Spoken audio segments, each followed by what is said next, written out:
Police உங்கள் நண்பன் நீங்க தானே சொல்றீங்க. அப்புறம் போலீஸ் ஃபோன் பண்ணா ஏன் பயப்படலன்னு கேக்குறீங்க. இது என்ன சார் நியாயம்? ரொம்ப விவரமா தான் பேசுற. உட்காரு. சொல்லுங்க சார், எதுக்காக வர சொன்னீங்க? திவ்யா ராஜா பத்தி உனக்கு தெரியும்ல? சார், போன்லயே தெரியும்னு சொன்னேன்ல சார். எப்படி பழக்கம்? சார், சுருக்கமா சொல்றேன். திவ்யா ராஜாவை டைவர்ஸ் பண்றதா இருந்தா, அதனால ராஜாவோட அம்மா அவருக்கு இன்னொரு கல்யாணம் பண்றதா இருந்தாங்க. என்ன வந்து பொண்ணு பார்த்தாங்க. நான் தான் ராஜாவை கட்டிக்கிறதா இருந்தேன். என் கல்யாணமும் நடக்கிறதா இருந்தது. அதனால திவ்யாக்கே மேல கோவம். ஒரு வழியா கல்யாணத்தை எப்படியோ நிறுத்திட்டா. என்ன துரத்தியும் விட்டுட்டா. நானே அவங்களெல்லாம் மறந்து போய் ரொம்ப நாள் ஆகுது. நீங்க கூப்பிட்டு விசாரிக்கிற வரைக்கும் அவங்க 2 பேரும் என் ஞாபகத்துக்கே வரல. நான் உண்டு, என் வேலை உண்டுன்னு இருக்கேன். திரும்ப திரும்ப அந்த திவ்யா பேரை சொல்லி என்ன வெறுப்பேத்தாதீங்க சார். ஏமா, உன்னை சும்மா கூப்பிட்டு விசாரிப்பாங்க? திவ்யாவுக்கு குழந்தை பிறந்து அது ஹாஸ்பிட்டலே காணாம போயிருக்கு. திவ்யாவுக்கு வேண்டாதவங்க யாரோ தான் இந்த காரியத்தை செஞ்சிருக்கணும். திவ்யாவுக்கு உனக்கு பகை இருக்குன்னு நீயே இப்போ வாயால சொன்னில்ல? அப்ப சந்தேக லிஸ்ட்ல நீ தானே இருக்க? என்ன சார் சொல்றீங்க? நீ ஏன் திவ்யா குழந்தைய கடத்திக்கூடாதுன்னு நான் கேட்கிறேன். சார், அந்த குழந்தை பிறந்ததுமே இறந்துடுச்சு சார். அது உங்களுக்கு தெரியுமா தெரியாதா சார்? யாரோ அப்படி பொருளையை கிளப்பி விட்டு திவ்யா குழந்தைய கடத்திட்டு இறந்த குழந்தைய அங்க வச்சுட்டாங்க. அது உனக்கு தெரியுமா தெரியாதா? சார், என்ன சொல்றீங்க? அப்போ திவ்யா குழந்தை சாகலையா? திவ்யா குழந்தை உயிரோட தான் இருக்கு, ஆனா காணாம போயிருக்கு. அது சம்பந்தமா விசாரிக்கும் போது அந்த குடும்பத்துக்கு ஆகாதவங்க யாரோ தான் இதை செஞ்சிருக்காங்கன்னு எங்களுக்கு தெரிய வந்தது. ஒரு லிஸ்ட் எடுத்தோம். அந்த லிஸ்ட்ல உன் பேர் இருந்துச்சு. அந்த லிஸ்ட்ல இருக்க எல்லாரையும் விசாரிச்சிட்டோம். உன்னை மட்டும் தான் விசாரிக்க வேண்டிய பாக்கி இருந்துச்சு. அதான் உன்னை கூட்டு விசாரிக்கிறேன். சொல்லு. சார், நான் அப்பாவி சார். எனக்கு எதுவுமே தெரியாது. ராஜாவோட அம்மா சுந்தரி அம்மா எனக்கு கொஞ்சம் பழக்கம். அவங்க யாரோ ஒரு கிருஷ்ணா ராதா பத்தி என்கிட்ட சொல்லிருக்காங்க. ஒருவேளை அவங்களா கூட இருக்கலாம் சார். ராதா கிருஷ்ண வீட்டு மாடியில் தானே ராஜாவும் திவ்யா குடியிருந்தாங்க. அவங்க மேலே சந்தேகம் இருக்கு. அவங்க தான் குழந்தையை கடத்திருக்காங்க. அப்புறம் ஏன் சார் என்ன கூப்பிட்டு விசாரிக்கிறீங்க? அந்த ராதா கிருஷ்ணனுக்கு சில பேர் உதவியா இருக்காங்க. அது ஏன் நீ யார் கூட ஒரு டவுட். சார், நானே ஒரு ஒண்டி கட்ட. நான் குழந்தைய வச்சு என்ன சார் பண்ண போறேன்? குழந்தைய கடத்துறவங்களுக்கு நான் ஏன் சார் உதவி பண்ண போறேன்? எனக்கும் திவ்யா குழந்தையோட கடத்தலுக்கும் எந்த சம்பந்தமும் இல்ல சார். குற்றவாளியை தப்பிக்க விட்டுட்டு நிரபராதியை போட்டு கொடைறீங்களே, என்ன சார் நியாயம் இது? ஏய், அனாவசியமா பேசக்கூடாது. யாரை சந்தேகம் பண்ணணும், யாரை விசாரிக்கணும், யாரை கைது பண்ணணும்னு எனக்கு நல்லாவே தெரியும். நீ எனக்கு சொல்ல தேவையில்லை. அந்த ராதாகிருஷ்ணனுக்கு யாரோ உதவி பண்றாங்க. அவங்கள பிடிக்க போகும்போதெல்லாம் கரெக்டா மிஸ் ஆகுறாங்க. யாரோ உங்களுக்கு தகவல் கொடுக்குறாங்க. அந்த குழந்தைய பத்தி உண்மை எதுவும் உனக்கு தெரிஞ்சா கண்டிப்பா சொல்லு. போலீஸ் தேர் ஆட்களோட சம்பந்தம் வச்சுக்கிட்டு அனாவசியமா நீ பிரச்சனை மாட்டிக்காத. உண்மையை சொல்லு. திவ்யாவோட குழந்தை எங்கன்னு உனக்கு தெரியுமா? சார், எனக்கு தெரியாது சார். எனக்கும் அந்த ராஜாக்கும் சம்பந்தமே கிடையாது. எப்ப மணமேடை வரைக்கும் போன என் கல்யாணத்தை நிறுத்தி என்ன வெளியே போன துரத்துனாங்களோ அப்பவே நான் அவங்கள வெறுத்துட்டேன் சார். எனக்கும் திவ்யாவுக்கும் எனக்கும் அவங்க குழந்தைக்கும் எந்த சம்பந்தமும் கிடையாது. யார் சார் அந்த ராதாகிருஷ்ணன்? அவங்கள நான் பார்த்தது கூட கிடையாது.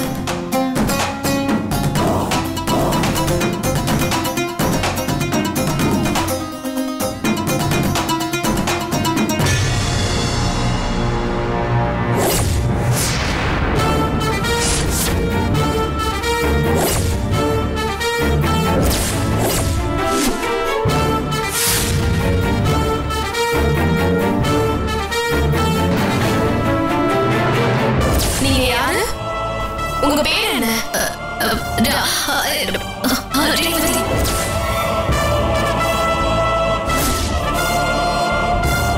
எனக்கு யாருமே இல்ல. நான் யாராவது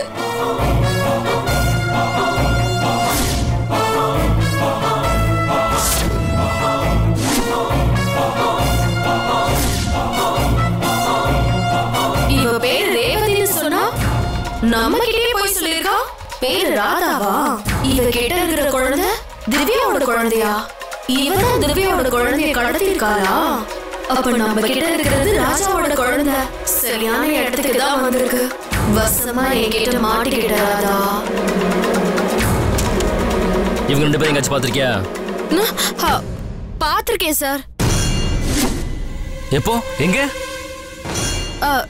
சார் இதோ இப்ப நீங்க தான் காமிச்சீங்களே. ஏய், என்ன விளையாடுறியா? Sorry sir.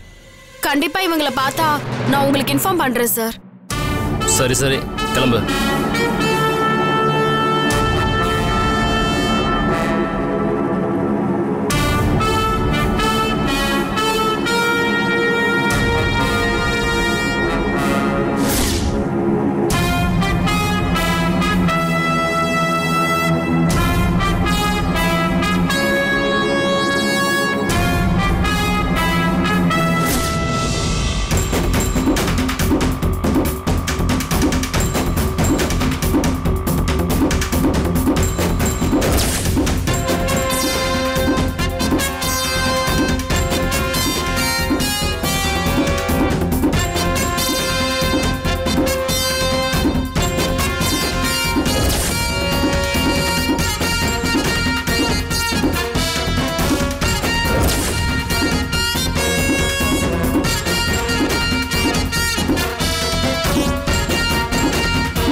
ராஜாவை நான் உயிருக்கு உயிரா காதலிச்சேன். அவருக்காக நான் எதுவும் செய்ய தயாரா இருந்தேன். உயிரோட இருக்கிற எங்க அம்மா அப்பா கூட செத்துட்டாங்கன்னு சொன்னேன். அவரோட அப்பா என்னோட காதலை கெடுக்க கூடாதுன்னு அவரோட மண்டையில அடிச்சு படுக்க வச்சேன். ராஜாவை அடைய கல்யாண மண்டபம் வரைக்கும் போனேன். ஆனா கடைசியில எல்லா பிளானும் சொதப்பிடுச்சு. எனக்கு ஆதரவா இருந்த சுந்தரியே திவ்யாவுக்கு குழந்தை பிறந்துருச்சு, இனிமே நீ மருமகளா ஆக முடியாது, போயிடுன்னு சொல்லிட்டா. என்னையும் ராஜாவையும் பிரிச்சது அந்த திவ்யா பெத்த குழந்தைதான்.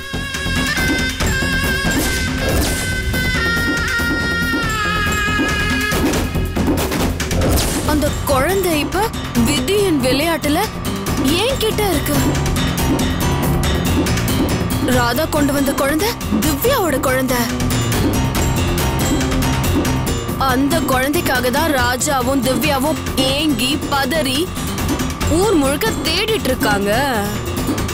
அந்த குழந்தை இப்போ என் கையில. அந்த குழந்தைய நான் பார்க்கும் போதும் தொடும் போதும் தூக்கும் போதும் எனக்கு ஏதோ ஒரு அந்த குழந்தைக்கும் எனக்கும் பந்தம் இருக்கிற மாதிரி எனக்கு ஒரு ஃபீலிங் இருந்துச்சு. அது ராஜா குழந்தை. அது ராஜா குழந்தைன்றதுனாலதான் அந்த உணர்வு அப்போன்னு இப்ப புரியுது. அந்த குழந்தை தான் என்னையும் ராஜாவையும் பிரிச்சிருக்கு. நான் இப்ப அந்த குழந்தைய எப்ப வேணாலும் என்ன வேணாலும் செய்யலாம். திவ்யாவை பழி வாங்கணுமா இல்ல ராஜா குழந்தைய காப்பாத்தணுமா? 2 முடிவும் இப்ப என்னோடதுதான்.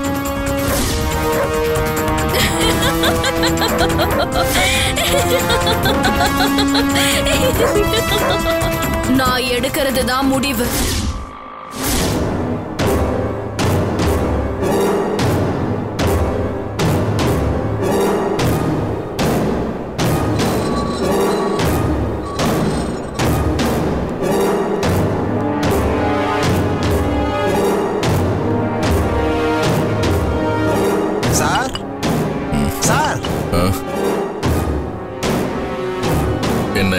என்ன சார் ஆபீஸ்க்குள்ள வராம இங்க உட்கார்ந்துகிட்டு இருக்கீங்க?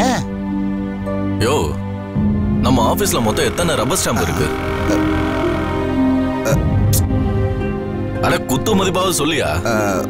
ஒரு 30 ரப்பர் ஸ்டாம்ப் இருக்கு சார். மொத்தம் 31 ரப்பர் ஸ்டாம்ப் இருக்கு சார். என்னையும் சேர்த்து தான் 31 ரப்பர் ஸ்டாம்ப் இருக்குன்னு சொன்னேன்.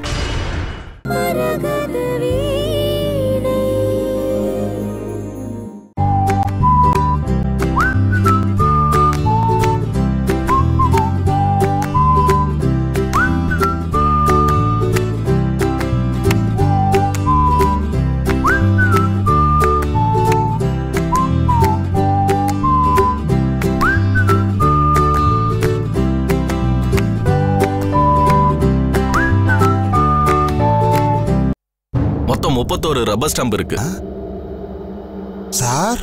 என்னையும் சேர்த்து தான் 31 ரப்பர் ஸ்டாம்ப் இருக்குன்னு சொன்னேன். இந்த ஆபீஸ்ல நான் எப்படிலாம் உழைச்சிருக்கேன். ஆனா இப்ப என்னடானா என்ன ரப்பர் ஸ்டாம்பா மாத்திட்டாங்களே. கார் கொடுத்துருக்காங்க, எனக்குன்னு ஒரு ரூம் கொடுத்துருக்காங்க. ஆனா ஆபீஸ்ல எனக்கு எந்த பவரும் கொடுக்கலையே. என்ன இத பத்தி மேடத்துக்கிட்ட பேசணுமா? தொலைச்சிருவன் தொலைச்சு ராஸ்கல். என் பொண்டாட்டிக்கிட்ட என்ன பத்தி பேசுறதுக்கு நீ யாரியா? இத பாரு, இப்ப நம்ம பேசிக்கிட்டு இருக்கிறத மேடம் கிட்ட சொன்னேன்னு வெய்யே, மொபன நாளைக்கு வேலையிலே இருக்க மாட்டேன். இதை எப்படி ஹேண்டில் பண்ணணும்னு எனக்கு தெரியும், நான் பாத்துக்கிறேன். ஆமா, இன்னைக்கு சம்பள நாள் இல்ல? ஆமா சார், சம்பள லிஸ்ட்டை ப்ரிப்பேர் பண்ணியிருக்கேன். மேடத்துக்கிட்ட செக்ல சைன் வாங்கணும். அவங்க ஃபோன் பண்ணதுக்கு அப்புறமா எடுத்துட்டு போலான்னு இருக்கேன் சார். ஒண்ணு செய், இப்ப நான் லஞ்ச் டைம்ல வீட்டுக்கு தான் போறேன். நீ அந்த செக் புக்கையும் சேலரி நேம் லிஸ்ட்டும் என்கிட்ட கொடு. மேடம் கிட்ட நான் சைன் வாங்கி தரேன். சார் மேடத்துக்கு தெரிஞ்சா திட்டுவாங்க சார். நான் பாத்துக்கிறேன், நீ போய் கொண்டாயா. சார் இது என் வேலை சார். எனக்கே இங்க வேலை இல்லாம இருக்க, நீ நான் வெட்டி முறிக்க போற. வாயா.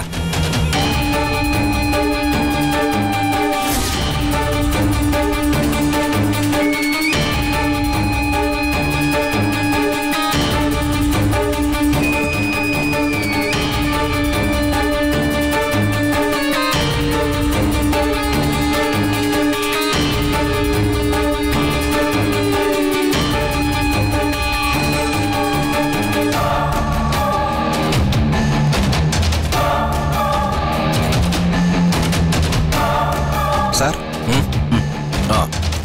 ஓகே, நான் சைன் வாங்கிட்டு வரேன். சரியா? சரிங்க சார்.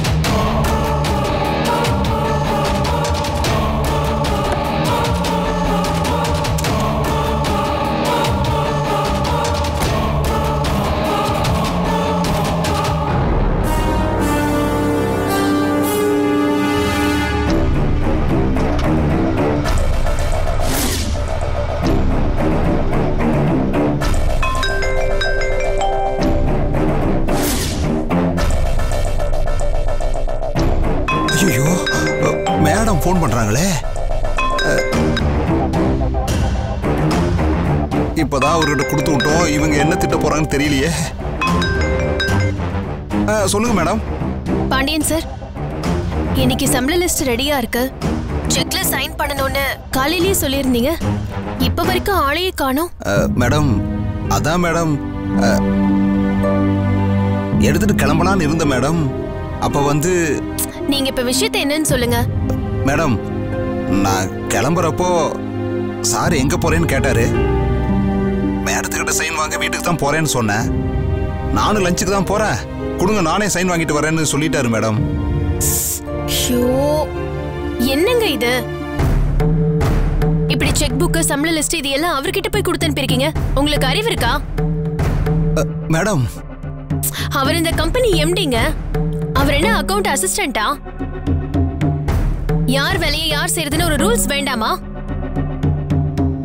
அவருக்கு நீங்க இதான் மரியாதை கொடுக்கறதா? இல்ல மேடம், நான் பிடிவாதமா வேண்டான்னு தான் சொன்னேன். அவர் தான் வற்புறுத்தி வாங்கிட்டு போயிட்டாரு மேடம். நான் எவ்வளவோ சொல்லி பார்த்தேன் மேடம், அவர் கேட்கவே இல்லை மேடம். அவர் எப்ப வந்து என்கிட்ட சைன் வாங்கி அதை திரும்ப கொண்டு வந்து உங்ககிட்ட கொடுத்து நீங்க இத பேங்க்ல கொண்டு போய் டெபாசிட் பண்ணி இன்னைக்கு செக் எல்லாருக்கும் போகுமா போகாதா? ஒண்ணுமே புரியல மேடம். டிலே ஆயிடும் போல தெரியுது. ஏங்க, முதல் தேதி சம்பளம் வந்துரும் தானே எல்லாரும் மாசம் ஃபுல்லா வேலை செய்யறாங்க. நமக்கு கமிட்மெண்ட் இருக்கிற மாதிரி தானே அவங்களுக்கும் இருக்கும். அதுல போய் நீங்க விளையாடலாமா? இந்த கம்பெனி என்னைக்கும் தொழிலாளர் சம்பளத்தை லேட் பண்ணதே கிடையாது. அத நான் ஒரு பாலிசியாவே வச்சிருக்கேன். நீங்க எல்லாரும் சேர்ந்து எனக்கு கெட்ட பேர் வாங்கி கொடுத்துருவீங்க போல இருக்கு. சாரி மேடம், சார் கேட்கும்போது நான் எப்படி மேடம்? சரி, இப்ப அவர் எங்க? இப்பதான் கிளம்பி போறாரு மேடம். ஐயோ, உங்களை திட்டி என்ன பிரயோஜனம்? இதா ஃபர்ஸ்ட் அண்ட் லாஸ்ட் வார்னிங். இந்த மாதிரி ஏதாவது நடந்துச்சு, அதுக்கப்புறம் என்ன பண்ணுவேன்னு எனக்கே தெரியாது. இங்க பாருங்க, உங்க வேலையை அடுத்தவங்கள செய்ய விடாதீங்க. அது ரொம்ப தப்பு. Sorry madam. உங்க போஸ்டிங்க்கு நீங்க தான் பொறுப்பு. Sorry madam. போனை வைங்க. ஓகே.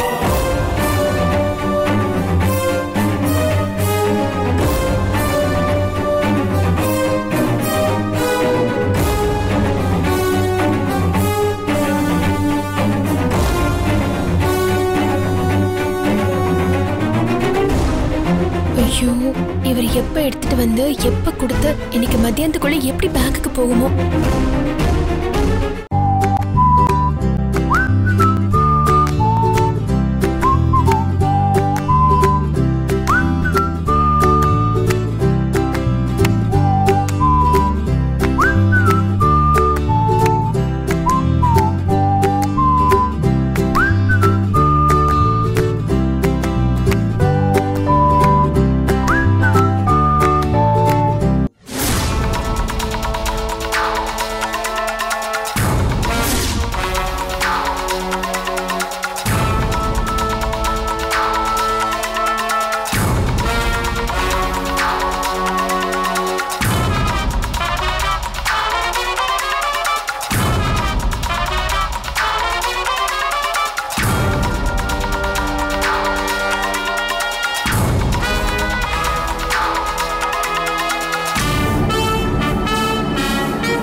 ரேவதி,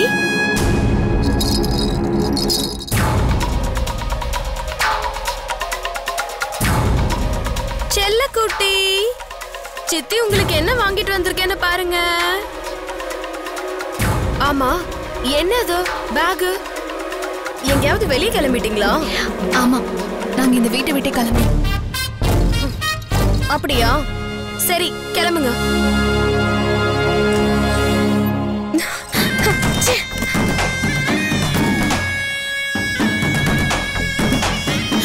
என்ன வீட்டை விட்டு போறேன்னு சொன்னதும் சரி போன்ட்டு போறா? ராஜாவோட குழந்தைன்னு தெரிஞ்சு நம்ம பல பிளான் போட்டுட்டு வந்தா இவ உடனே கிளம்புறேன்னு சொல்றா. நன்றி கெட்டவ. நம்ம கிளம்புறேன்னு சொன்னாலும் வேண்டான்னு தடுத்திருக்க வேண்டாம். போயிட்டு வான்னு சொல்றாளே. எவ்வளவு உரிமை கொடுத்து இங்க தங்க வச்சிருக்கேன், இப்படி ஈவு இறக்கமே இல்லாம போறேங்கிறா. ஓதான் போடின்ட்ட. ஒருவேளை நாம தான் அவளை தப்பா நினைச்சிட்டோம் போல இருக்கு. ஓ, இப்ப என்ன பண்றது, எங்க போறது? ஒண்ணுமே புரியலையே. ஏற்கனவே ராதான்ற பேரை மாத்தி ரேவதின்னு சொல்லிருக்கா. ஆனா போலீஸ் சொல்றத பார்த்தா இது இவ குழந்தையே இல்ல. திவ்யா ராஜா குழந்தைய இவ தான் திருடி இருக்கணும்.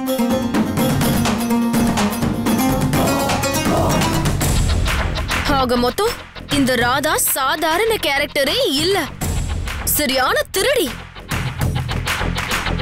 இவகிட்ட நாம ஜாக்கிரதையா தான் இருக்கணும்.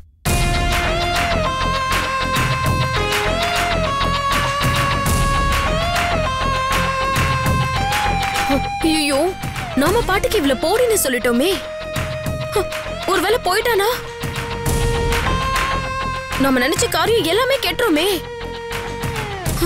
ஐயோ, இப்ப என்ன பண்றது?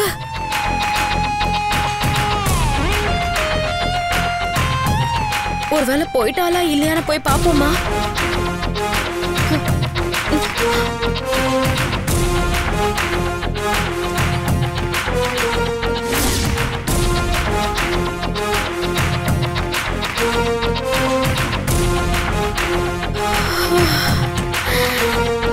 இங்கதான் இருக்கா.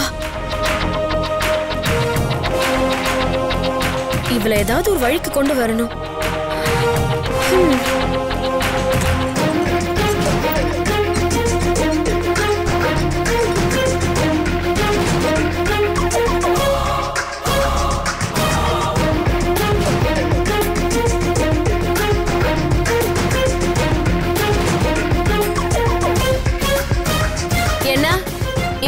இல்லையா? என் மேல உங்களுக்கு கோவமா? ஆமா, இப்ப அதுக்கு என்ன? சாரி, உங்களை ரொம்ப கஷ்டப்படுத்திட்டேன்னு தோணுச்சு, அதான் போலான்னு முடிவு பண்ண. அப்ப போக வேண்டியதுதானே? நீங்களும் சட்டுன்னு முகத்துல அடிக்கிற மாதிரி போன்னு சொல்லிட்டீங்க. நீங்க தானே போறேன்னு சொன்னீங்க. அது நான் போறேன்னு சும்மா ஒரு பேச்சுக்கு, ஒரு ஃபார்மாலிட்டிக்கு. ஆனா நீங்க என்ன போக வேண்டாம்னு தடுப்பீங்கன்னு நினைச்சேன். ரேவதி, நமக்குள்ள எதுக்கு இந்த டிராமாலா? உங்களுக்கும் போறதுக்கு வேற போக்கடம் இல்ல, எனக்கும் உங்களை வெளியே அனுப்புறதுக்கு மனசு இல்ல. அதனால சும்மா போறேன்னு டிராமா பண்ணாதீங்க. நான் ரொம்ப சுதந்திரமா வாழ்ந்தவன். அடுத்தவங்களை நம்பி நான் வாழ்ந்ததே கிடையாது. அதான் தெரியுமே. நீங்களும் பணக்காரி தானே? நான் பணக்காரின்னு உங்ககிட்ட யார் சொன்னது?